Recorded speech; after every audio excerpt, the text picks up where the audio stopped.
Rasulullah sallallahu alayhi wa sallam mentioned several matters that will bring regret on the day of judgment. So let's take them one by one. First, regret of not giving Surah Al-Baqarah its due attention. Rasulullah sallallahu alayhi wa sallam, he said, recite Surah Al-Baqarah, for constantly reciting it will bring barakah to your life, and neglecting it will bring regret on the day of judgment and black magic. The magicians cannot touch the person who constantly recites Surah Al-Baqarah. If you can do it once a day, Allahu Akbar. If you do it once a week, Alhamdulillah. But at least once a month, have the Surah Al-Baqarah being recited in the house. How many complaints we get? Ya Shaykh, jinn, black magic, evil eye, nazar, all that. Subhanallah. Rasulullah sallallahu alayhi wa sallam said the house that Surah Al-Baqarah is recited in, the shayateen will not enter it. Second, participating in any gathering where Allah's name is not remembered, it will be a regret on the day of judgment. Rasulullah sallallahu alayhi wa sallam, he said, whenever people sit in a gathering without remembering Allah Azza wa Jal, as if they have gathered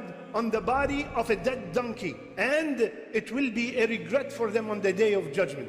Third, the regret of craving authority. Rasulullah ﷺ said, you are going to compete over positions of leadership, and it will bring regret on the day of judgment. Rasulullah ﷺ made a dua against the leader who's not just. And Rasulullah ﷺ told us that if somebody has been assigned as a leader of 3, 4 people, even a community, whatever the number is, and he was not just with them, he will not smell Jannah. And we are fighting to get to these positions. It will be a hasra, it will be a regret on the day of judgment.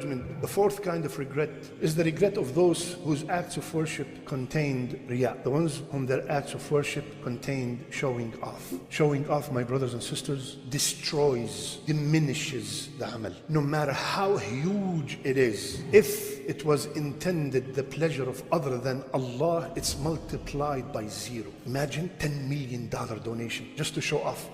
Gone. And the guy next to you, $10 from the bottom of his heart. He's been saving and taking from his mother. His is better than your 10 million. It's all about sincerity. Every single time you want to do any action, ask yourself one word: why?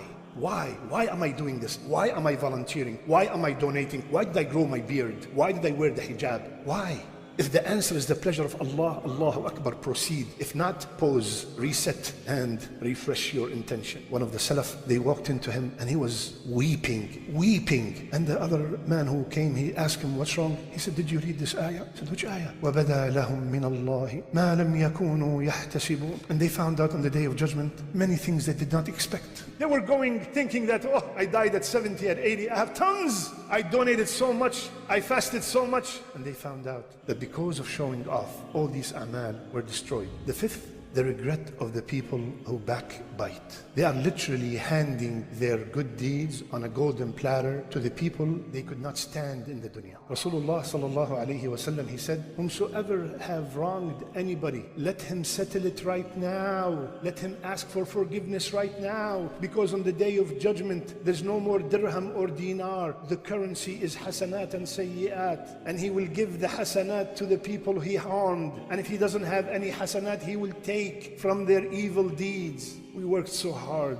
We are fasting, we're praying qiyam, reading Quran, and at the end of the day, on the day of judgment, I cannot give my mother 1 hasana, but I give the guy that I spoke behind his back tons of hasanat. Those people will regret every word they spoke about someone, every rumor they spread about them, every news they forwarded without even checking the authenticity. The sixth moment of regret are the people who regret they did not take advantage of every single moment while they are above the ground. My beloved brothers and sisters, we do not want to be from the people who on the day of judgment they would say, Ya laytani qaddamtu li hayati. Ya Rabb, Ya Allah, I beg you the best of your names. Everybody who's watching us, do not make us from the people who would say, I wish I have done more. I wish I've done more to this life.